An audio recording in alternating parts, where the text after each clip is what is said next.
For dinner tonight, we're having oven-baked barbecue ribs, a quick and easy arroz con gandules, and some potato salad. Let me show you how I do it. Of course, this is gonna have to be a three-parter, so the potato salad's up first. The weather's getting nicer and barbecue season is pretty much here, so today I'm gonna show you how I make my Puerto Rican style potato salad. Everybody makes their potato salad in very different ways. I personally, after using russet potatoes for years, came to the conclusion that red potatoes are better. I mean, that's just my opinion.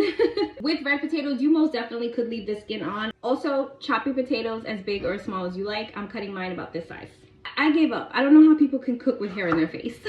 I've seen the trick where somebody takes a fork and sticks it into potato and just goes ham with the peeler. And I don't know why, like, I can't do it. It's kind of like my grandmother when we try to get her to use a potato peeler and she goes back to using her paring knife. And those of you who know, if you have an older Latina mom or grandmother, they're not gonna use this ever. My grandmother's a pro. She could peel a potato faster than I can with the peeler. I'm gonna go ahead and put this on the stove to boil. I have a 5-pound bag of red potatoes and I used about half of the bag. I have 8 eggs in here that I'm gonna boil. I like my potato salad with quite a bit of egg in it. You don't have to do that. You could use way less if you want. Once my potatoes have come up to a boil, I remove the lid. I add a little bit of chicken bouillon and a little bit of salt to the water. Some people will go ahead and put their veggies in raw, just like this, chopped up fresh. I actually like to cook mine for a little bit to make them nice and tender on the stove, and then they also kind of create these juices that when you put them over the warm potatoes, they just give it so much flavor. So I'm gonna go ahead and I'm gonna cook about half of these. I don't need all of this. And then I also have 1 clove of some smashed up garlic that I'm gonna use, of course, with just a little avocado oil.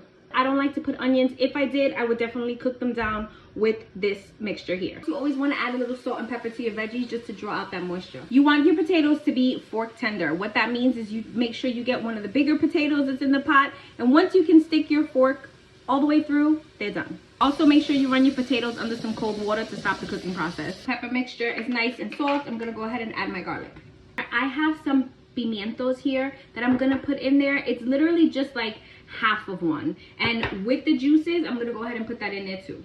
Trust me when I tell you the pimientos make such a difference. I can already smell it. Am I making this potato salad right in the container that I'm gonna store it in? Absolutely. Does it still have the sticker on it? Absolutely. Mind you, I've washed this so many times and that sticker just has not budged. That is some good quality stick right there. Little by little, I'm gonna go ahead and add this mixture. You wanna do it while everything's nice and hot so that it gets all of those flavors. I always make sure that I have a little bit of cold water here on the side. So once I peel, I go ahead and I dip them in that cold water and give them like a rinse, you know? That's really just so I don't have my water running the entire time I'm peeling eggs. I'm just very careful because I'm such a texture person that if I bite down on even the tiniest little bit of shell, dinner's ruined for me. I don't know if you can see, but even the tiniest little bits come off when you rinse them in the water. So that's a nice step for those of us who are texture people. Look how pretty. Now here is where I might lose some of you, okay? Now I also was one of those naysayers. Apple in the potato salad? Absolutely not. But let me tell you something. One day I decided to just go for it and I never looked back. Normally I use a green apple, but I don't have a green apple on hand, so I'm just gonna use what I have, which is a Honeycrisp. To be honest, you can use whatever apple you like. Everybody has their preference. Of course, it's your potato salad. You do what you want. There are people that like to chop them the same size as the potato, but I like these little bite-sized pieces running throughout the entire potato salad. I only use about half the apple and then I just snack on the other half. Some mayonnaise.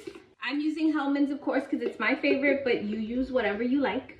With the mayonnaise, it's of course your personal preference. I started with about a cup of mayonnaise, and if I feel like I need more, I'll add more, but this is looking really good. This is also very much based on personal preference. A lot of people will go ahead and use regular yellow mustard. I personally like to use a little bit of Dijon. Because I'm not a big mustard fan, I only use about a teaspoon to a teaspoon and a half. I'm ashamed to admit this. You ready? I forgot to season before I put my mayonnaise on. That's it. Cancel me. I'm canceled. But it's fine. We're gonna season. Seasonings for this are super simple. A little bit of adobo, some oregano, garlic powder, onion powder. You really should do this right when you put the peppers into the hot potatoes, when the potatoes are nice and hot, okay? I'm doing a couple of things at once today in the kitchen, so excuse my little brain lapse. Some paprika. This is gonna sit in the fridge for a couple of hours, so honestly, it really doesn't matter when you season this. This is not my first time doing that, by the way. Once that's all mixed up, let's give it a taste. I like to just dress it up on top with a little sprinkle of paprika. If you wanted to make it look extra fancy, you can also add a few strips of those pimientos, but there she is.